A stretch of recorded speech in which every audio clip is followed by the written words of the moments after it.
Dividendos positivos da prestação de serviço. Capítulo 5. Um fenômeno impressionante que ocorre quase sem exceção, e desde os primórdios da humanidade, é a lei da compensação. Quanto mais damos, mais recebemos. O pão lançado sobre as águas volta para sustentar e fortalecer a pessoa que está prestando mais e melhor serviço do que foi paga para fazer ou que é esperado que faça. O retorno nem sempre vem da pessoa a quem se concedeu uma dádiva ou serviço. De fato, o mais comum é que não venha. Mas o retorno vem, e na mesma moeda. Pode vir cedo, pode vir tarde, mas sempre vem. A dádiva, a palavra, a atitude, o presente sonegado, a palavra sonegada. O que você faz, volta. O que você busca, satisfação pessoal, vingança. Ajude alguém a vivenciar determinadas coisas, e elas passam a ser suas. Será riqueza,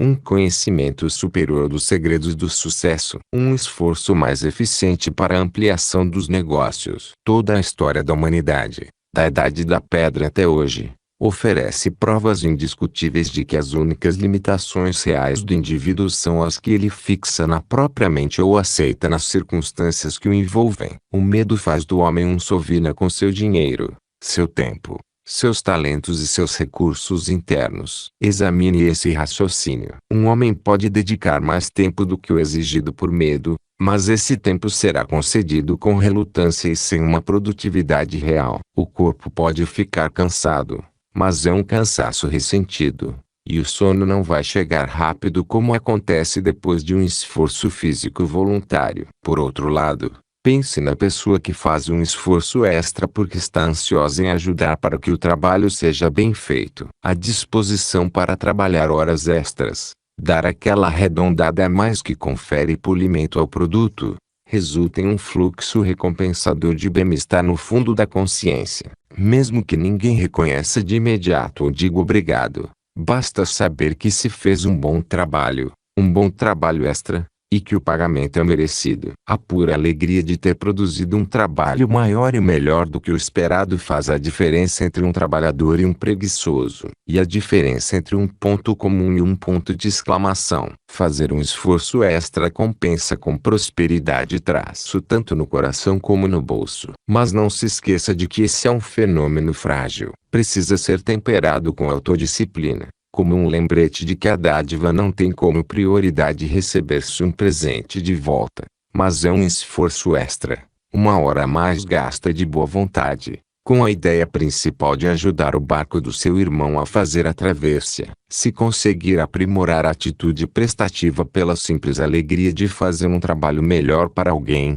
então esse equilíbrio delicado se tornará a parte de sua natureza, rendendo dividendos inesperados em sua vida. Uma das histórias de vida favoritas de Napoleão e o que ilustra o princípio de fazer um esforço extra é a experiência de Charles Alouard. Um mau começo. A história começa em Seattle, onde Charles Alouard nasceu. O pai era professor de escola e parecia incapaz de ganhar o suficiente para arcar com as despesas. Os pais de Ward divorciaram-se, e, quando ele tinha 14 anos, a mãe casou de novo. Desde que entrou na escola, Charles trabalhava para ajudar no sustento da família. Vendia jornais, engraxava sapatos e andava por bares, onde ganhava trocados fazendo serviços para os frequentadores e os tipos barra pesada. O trabalho nos bares gerava brigas com o padrasto, e a mãe ficava do lado do marido nas altercações. A pobreza constante tornava o lar cada vez mais desagradável. As roupas de Charlie estavam sempre puídas,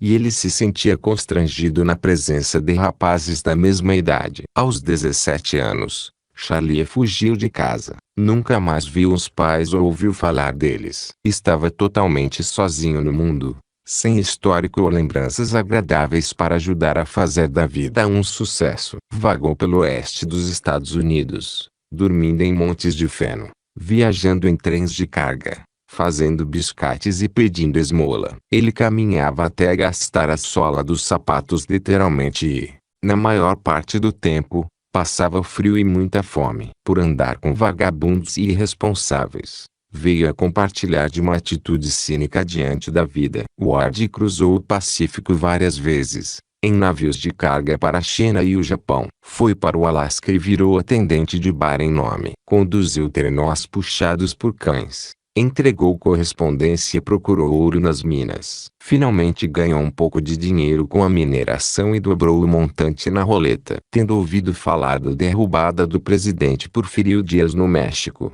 Charlie partiu para aquele país e se alistou no exército de Pancho Villa. E lá ficou rico. Os soldados de Villa capturavam os rebanhos dos rancheiros e os abatiam para comer, deixando o couro para apodrecer. O sagaz senso de observação de Charlie elevou a pedir e receber permissão de Villa para recolher e vender o couro. Ele salgava e mandava o couro para El Paso, onde acumulou um belo pé de meia de $70.000. Sentindo que essa reviravolta financeira o levaria a oportunidades melhores, Ward deixou o exército de Villa e se mudou para El Paso. Lá jogava e pagava drinks para frequentadores dos bares. Seus companheiros eram a ralé da fronteira, mercenários, fugitivos da justiça, jogadores, contrabandistas e outros do tipo. A farta gastança atraiu a atenção dos agentes federais da divisão de narcóticos, que começaram a vigiar Charlie, acreditando que o esbanjamento fosse possível graças à venda de drogas. Depois de um ano, a conta bancária de Charlie estava reduzida a uns poucos milhares de dólares. Ele tentou melhorar as finanças indo para Reno e frequentando os salões de jogos, mas os recursos minguaram mais, até chegar a zero. Partiu de Reno e foi parar em Denver, onde aceitava bebidas e doações de todos os frequentadores de bar que conseguisse. Muitos eram pequenos traficantes de drogas. Os agentes da narcóticos receberam uma dica da presença de Charlie em Denver e, depois de 2 anos de investigações intermitentes, ele foi processado por venda de drogas. Encontraram morfina e cocaína escondidas em seus pertences. Charlie alegou que as drogas foram plantadas para justificar o tempo que os agentes gastaram em esforços infrutíferos para encurralá-lo. Ward foi julgado, condenado e, aos 34 anos, deu entrada na prisão de Leavenworth para cumprir a longa sentença aplicada pelo juiz. Atrás das grades, Charlie nunca estivera na cadeia, apesar de ter convivido com criminosos e personagens do submundo na maior parte de sua vida. A condenação por um crime que ele afirmava não ter cometido deixou-o amargurado. Assim que chegou a Leavenworth, jurou para si mesmo que o lugar não era forte o suficiente para mantê-lo preso e imediatamente começou a procurar um jeito de fugir. Mas, nessa hora, algo importante aconteceu a Charlie Ward. Algum poder silencioso em sua cabeça fez com que ele decidisse se adaptar às regras da prisão e se tornasse o detento mais agradável do lugar. Com essa decisão, a maré de sua vida começou a virar. Charlie Ward finalmente conseguira dominar seu maior inimigo, ele mesmo. Parou de odiar os agentes federais que, segundo ele, haviam armado para cima dele. Deixou de odiar o juiz que o condenara em termos rigorosos. Pela primeira vez na vida, ele deu uma boa olhada no Charlie Ward que conhecera no passado, e a imagem que viu não era bonita. A mudança que sobreveio a Charlie graças à notável virada na atitude mental fez com que ele sentisse que seu velho havia morrido e que um novo homem havia entrado em cena e assumido as rédeas. E foi exatamente isso que aconteceu. Tão logo concluiu que a fuga não passava de um sonho em vão, começou a procurar maneiras de tornar a estada na prisão a mais agradável possível. A primeira grande recompensa pela mudança de atitude chegou quando um detento camarada deu a dica de que um dos presos de confiança que trabalhava na usina de força seria solto em 3 meses, abrindo uma vaga para alguém que entendesse de energia elétrica. Essa feliz virada na roda do destino deu a Charlie uma oportunidade para tomar, por iniciativa própria, uma direção destinada a trazer sorte. Também lhe deu a oportunidade de aprender o que um homem pode conseguir ao fazer um esforço extra, dando mais do que é pago para realizar. Charlie não entendia nada de eletricidade, mas conseguiu livros técnicos na biblioteca da prisão e começou a dedicar todo o tempo livre ao aprendizado. Passados os 3 meses, encaminhou-se ao escritório do subdiretor da prisão e candidatou-se ao serviço. Alguma coisa em seu comportamento e tom de voz impressionou o subdiretor, e ele conseguiu o trabalho. Essa alguma coisa foi atitude mental, que mudou de negativa para positiva. O serviço deu a Charlie um gosto de liberdade, já que uma parte do trabalho era executada além dos muros da prisão, como consertar aparelhos elétricos para a esposa do diretor e outros servicinhos. A fim de realizar esses trabalhos, ele recebeu um passe de saída válido das 8 da manhã às 4 da tarde. Em seu segundo ano na prisão, Charlie, que continuava estudando à noite, tornou-se superintendente da usina elétrica,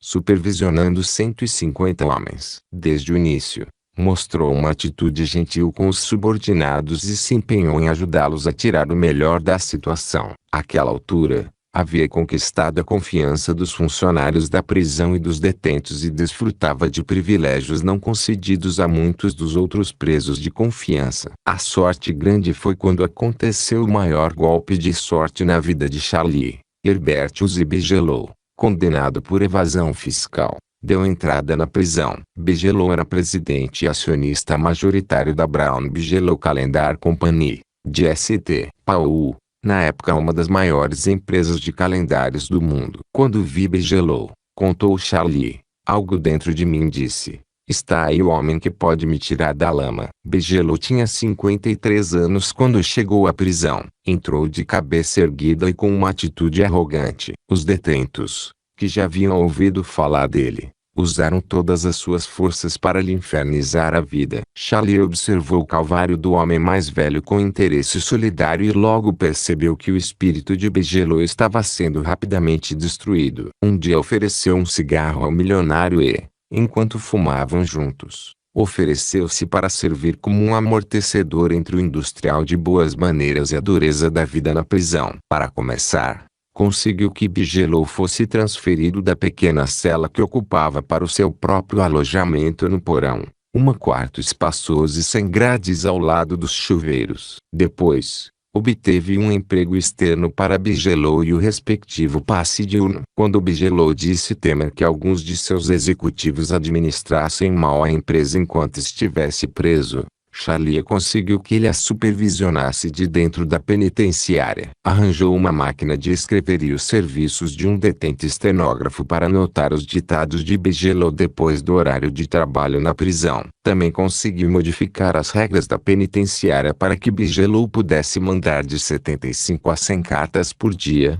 e não as poucas permitidas pelo regulamento. Quando a pena de Bigelow aproximou-se do fim, ele disse a Charlie: você. 5. Dividendos positivos da prestação de serviço foi muito bom para mim, e quero lhe mostrar meu apreço. Quando sair daqui, vou parar em Kansas City e depositar os $15.000 em seu nome, para que você tenha algo para se sustentar quando sair. Charlie agradeceu, mas recusou a oferta. Pouco depois, o empresário saiu incondicional e, ao se despedir de Charlie, falou: você vai sair daqui em um mês, Charlie. Quero que vá para St. Paul trabalhar para mim. Nunca esquecerei o que você fez por mim. Um novo começo. 5 semanas depois, Charlie chegou a St. Paul, e Bigelow foi recebê-lo na estação, de onde o levou para almoçar em sua casa. Depois, levou-o até uma pensão perto da fábrica, onde havia alugado um quarto para o amigo. Na segunda-feira de manhã, Charlie apresentou-se para trabalhar na fábrica de Bigelow e foi designado para um emprego de $25 por semana, colocando borracha crua numa processadora. Depois de tudo que Charlie havia feito por Bigelow, a nomeação para um emprego viu com salário de fome parecia o auge da ingratidão. Mas, em vez de ir embora desgostoso ou mesmo de reclamar para o empresário, Charlie fez o que a maioria dos homens não faria naquela circunstância. Trabalhou duro e tão bem que Bigelow começou a pensar em deixar Charlie trabalhar no cargo em que sua atitude mental positiva fosse mais útil para a empresa. 2 meses depois, Charlie era um capataz. A iniciativa pessoal e o hábito de fazer um esforço extra recompensaram Charlie. Toda tarefa subsequente de que o encarregavam era cumprida com tanta eficiência que a empresa se viu obrigada a promovê-lo para um cargo mais alto. Finalmente, os diretores mostraram reconhecer o valor de Charlie criando o cargo de vice-presidente e diretor-geral, com um salário inferior apenas ao do presidente. 8 meses depois, Bigelow morreu, e a diretoria nomeou Charlie para seu lugar. Dali em diante, o balanço financeiro da Brun Bigelow Calendar Company nunca mais ficou no vermelho. Aí veio a maior surpresa da vida de Charlie. Ele descobriu que Bigelow havia lhe deixado 1/3 de seu patrimônio. Charlie continuou a prosperar e sabia que seu patrimônio líquido pessoal chegou a milhões de dólares. Foi recebido pelas lideranças políticas e empresariais de St. Paul. Entrou para os melhores clubes e atingiu o 32º grau da maçonaria. O presidente Franklin Roosevelt restituiu oficialmente seus direitos civis como reconhecimento simbólico por sua vida exemplar. Como disse um de seus amigos mais próximos,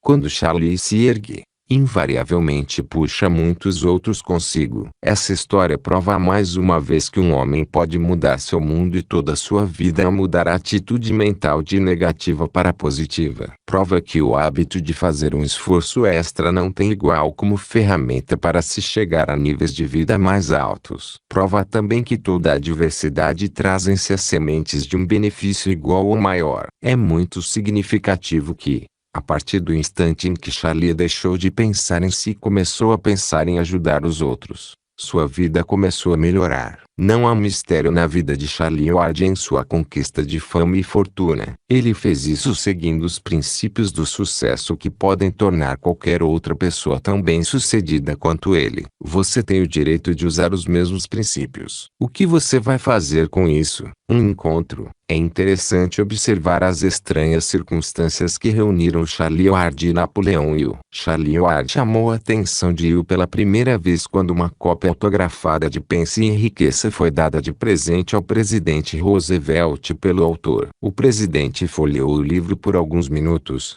viu alguns dos nomes dos homens de sucesso listados e exclamou: "Não estou vendo o nome de Charlie Ward." Se você quer uma história de sucesso que vai da miséria à riqueza, conheça Charlie Ward e terá. Ele é o mais inteligente de todos os figurões de hoje em dia. Um homem rico que não virou escravo do dinheiro. O hobby dele é compartilhar de si e suas bênçãos com as outras pessoas. Você vai gostar de Charlie, e ele, de você. Napoleão Hill conheceu Charlie Ward em 1959. Quando entrou no escritório de Charlie, Hill foi recebido com as seguintes palavras: "Eu sabia que chegaria o dia em que você entraria por essa porta. E eu teria o privilégio de cumprimentar o homem que escreveu o melhor livro que já li, Pense e Enriqueça." Nessa visita, eles combinaram que Napoleão Hill escreveria sobre a vida de Charlie Ward. Isso não foi possível devido à morte de Ward. Um dos presentes mais queridos de Hill era um relógio que Ward deu naquele encontro,